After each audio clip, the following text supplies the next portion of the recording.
Great. So we are here to speak to you about student support at SRUC. So I am Amy Ronald and I'm the Education Support Lead, and on the other screen there is Kirsty Brown and she's the Wellbeing Support Lead for SRUC. So we're just going to go through quite briefly the different types of support that we offer, and then there's a Q&A at the end if you have any questions.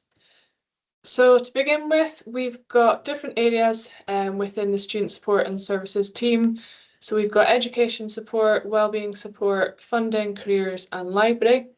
There are student support tutors on all the campuses that are able to provide support in these areas, and also we've got the librarians as well as part of that team. We offer support in a variety of ways, so it can be in person, on the phone, by email, Teams, kind of what works best for you. So first of all, I'm going to start off just a brief chat about education support. So we offer one-to-one support sessions, so study support sessions in this. You can also come along as a group if a group of you are struggling with the same thing. These are some of the things that we can help with in these sessions. Obviously, that this is not including everything, but it's just to give you a rough idea of what we can help with as well. Within education support and also with the wellbeing, we look at reasonable adjustments. So things like alternative assessment arrangements as well is what we put in.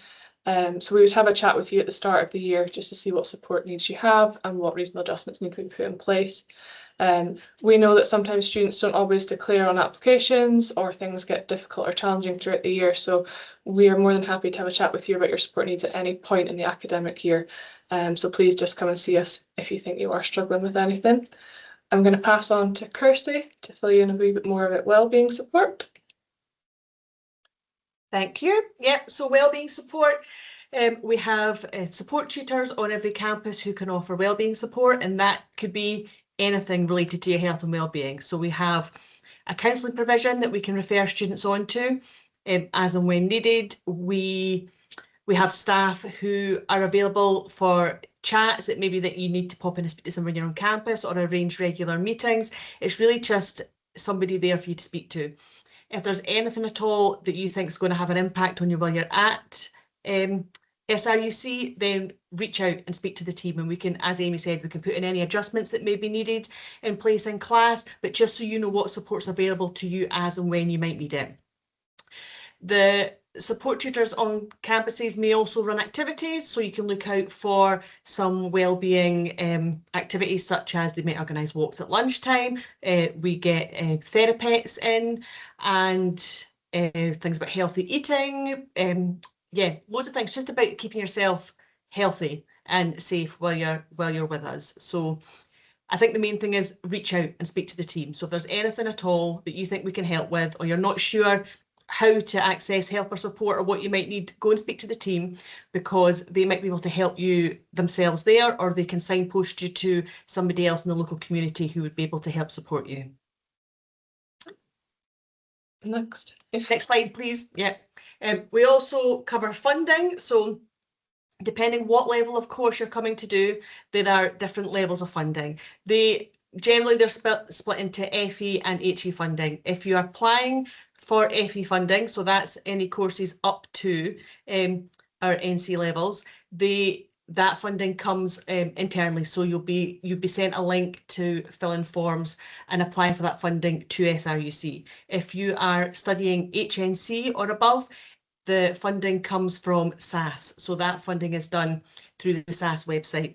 But the support tutors on campus can help with that. So if there's anything that you're not sure about, or you want help with, or you just want to check things over before you submit your forms, reach out to the staff on campus and they'll be able to help you with the forms.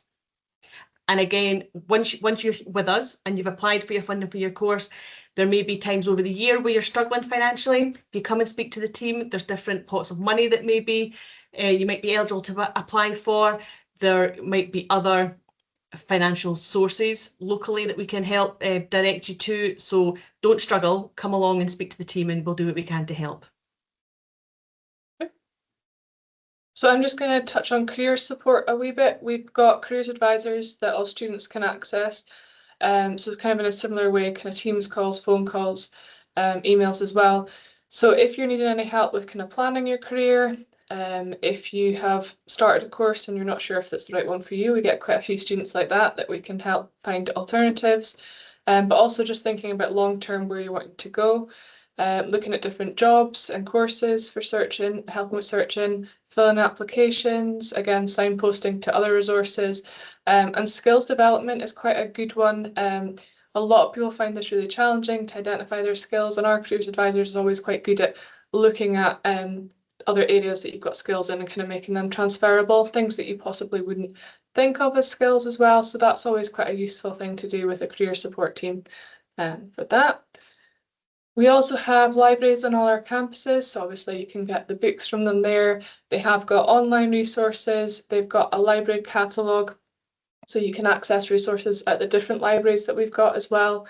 They also offer help and support, so things like printing, some basic IT things like password changes, and kind of referencing and things like that they can help with. They also obviously offer a study space for you to go and kind of study in there. And yeah, they're available for any kind of queries you've got as well. I'm going to pass back to Kirsty again. So on the screen just now are our email addresses for all the campus-based support teams. But what I would say is, if just now you're just thinking about coming to study, don't worry too much if you're not sure about what campus you want to come to, or you might be looking at courses on a couple of our campuses. If there's anything that you want to ask or reach out to contact staff, just email any of those email addresses and somebody would get back in touch with you. The main thing is to reach out and ask that question, and we'll sort out the best person to answer that when you email your question in. So that's our presentation finished. I hope we answered some of your questions through that, but if anybody has any other questions that you would like to ask just now, please feel free to put them into the Q&A at the side, and we'll do our best to answer them for you. That's brilliant. Thank you, both of you. There are some questions that have already come in. How does student support communicate with teaching teams to ensure that all staff are up to speed with an individual's learning or personal needs? So we have a platform called Unity that once we've had the support team have had a meeting with you and discussed reasonable adjustments in your support needs, we will then put that onto the system. So that's then part of your personal learning support plan. Staff can then see this on registers, so they're able to access that information. So say you need a extra time for an assessment, they'll be able to see that on there, and any other reasonable adjustments. We will also communicate with teams in meetings and things, and you will also kind of get a chance to, at the open days and things, meet with staff. So they'll also come and let us know if there's anybody struggling, and put in referrals. And again, we'll kind of communicate with them any reasonable adjustments that we need to put in place. Great, thank you. When is it best to start liaising with college support staff over specific diagnoses, e.g. before you apply, at the point of getting an offer, or when it's a confirmed unconditional offer? Wherever you want to, yeah, whatever you're comfortable with. If we have lots of people who reach out to us before you apply because you want to just find out how it would work so that you're clear with what the process would be. So if you want to reach out to us before you apply, then please do. But you can reach out to us at any point through the process. As soon as you reach out to us about what support you might need, we'll start having those conversations and putting things in place to make sure that everything's ready for you when you start. Okay. I would say for higher education, there is a fund called Disabled Student Allowance, and it can take a wee bit of time. So sometimes the earlier the better with that. Obviously, we have to wait until you've got a confirmed offer with us, but it is good to get that process going because it can take a wee bit of extra time, but it gives you access to extra support and other software and equipment that you might need to help with your studies. So it's worthwhile applying for. Excellent. Does support differ at each campus in any way? This is someone who has a choice of campuses to do the course, so they're just, I guess they're wondering whether they should be led by that. I would say it doesn't. You know, we have support teams on every campus, so all that really differs is the people providing that support. But the general support you would get will be the same on every campus. I would probably suggest, if you're thinking about a couple of campuses, you could come and visit the campuses if you want, you know, before we do open days and evenings on each campus that you could see when that's happening at those campuses and go along and visit that. But you could also reach out to the teams and arrange a visit out with those times as well if you want to come along to the campus and have a look round and meet the teams and see if that helps you make, you know, that might see how you feel about the campus. That might help make a decision about which campus it is you want to go to. Yeah, we want, you know, to make things as kind of straightforward and yeah, straightforward for you as possible and make you feel as comfortable at the campus that you choose that you want to attend. Absolutely. So reach out anytime, but also most of our campuses have open days coming up in May, June time as well, and you can find all of those listed on the website. And support staff, there's normally somebody at least from the support teams at each of those. And if not, we can again get our contact details given to you and you can contact us and we can, yeah, as Kirsty said, arrange it at another time if needed. What is the best email address to use to ask a specific funding question? So the registry So- funding one, or Yes, I would Yeah. say registry funding, all one word, at sruc.ac.uk. Yeah. And we'll put that in the chat. But again, you know, as we said, if you know, if you don't have that email address, you can email the email addresses that were on these email addresses here, and we'll make sure it gets to the right person for you. Yeah. Is there support available to help students living in accommodation? My son has autism and may need some assistance. that would vary which campus you went to. So we have 2 campuses that have got accommodation, so we'll be able to provide support for that. At Aberdeen, we do have some links with Hillhead, but they've got their own welfare team and kind of manage that, so it wouldn't involve us. But the other 2 campuses that have accommodation, they would provide support with that. What support do you have for care experienced students? So the support for care experienced students is the same support tutors that, you know, provide the support we've talked about today. So get in touch with the teams. When you apply, we'd be notified that you were care experienced, but we can help you apply for your funding and any additional supports that you might need, but we would make sure you knew who the contact was at campus, and they would be checking in with you regularly to check that everything's going okay and you're getting all the support that you might require. Great. What level of flexibility can you offer for students who struggle to attend college daily and may need to complete study from home or via a more flexible approach?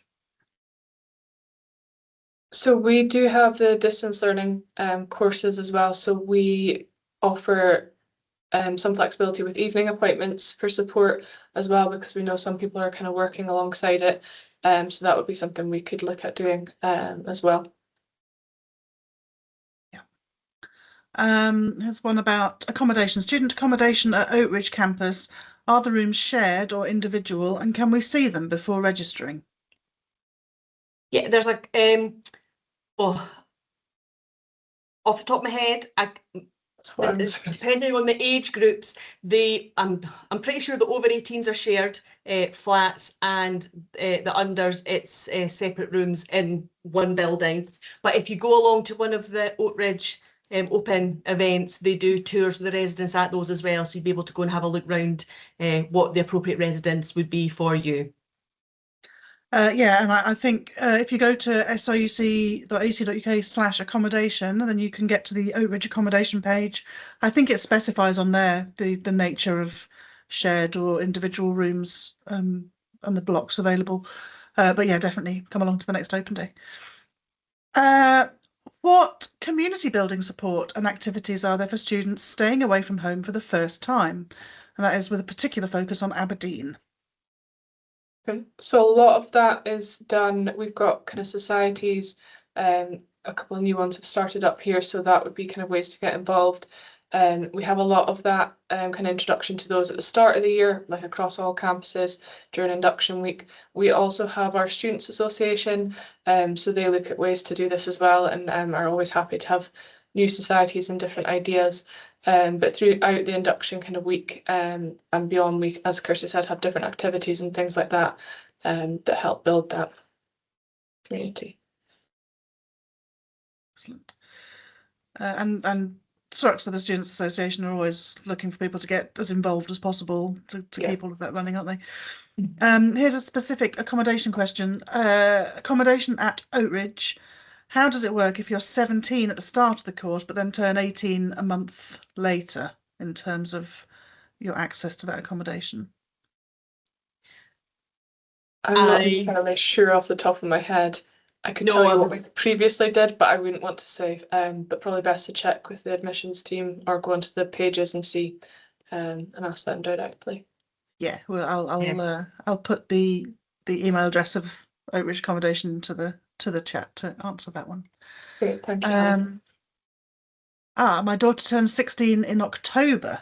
Would she still be able to apply for accommodation at Oakridge? It's a similar question.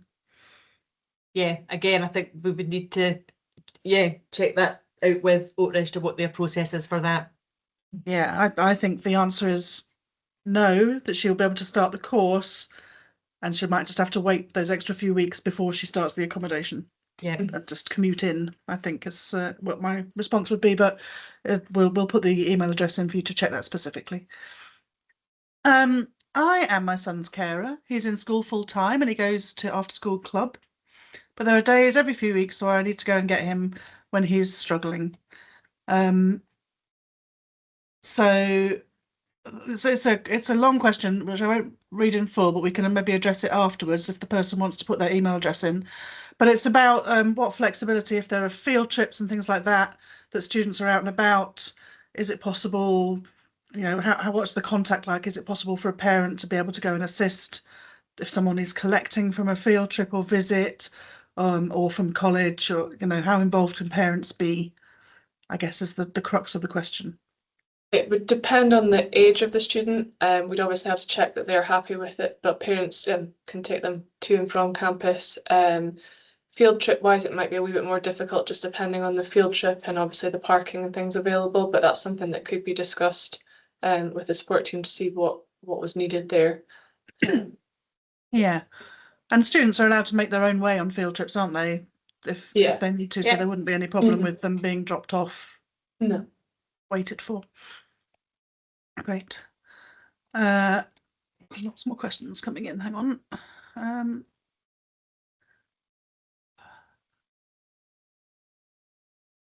Oh no, that's just a comment. I think we've done them all. If we haven't addressed your question, please do get in touch with us. I think that is the lot. I think we'll draw it to a close there. Right, thank you so much, both of you. That's been really helpful. Email addresses are on screen if anybody needs to get in touch. Everyone who's registered for the event should get an email as well with the recording and further information, so you can reply to that with any further questions as well. But thank you both to Amy and Kirsty for their time this afternoon. Cheers.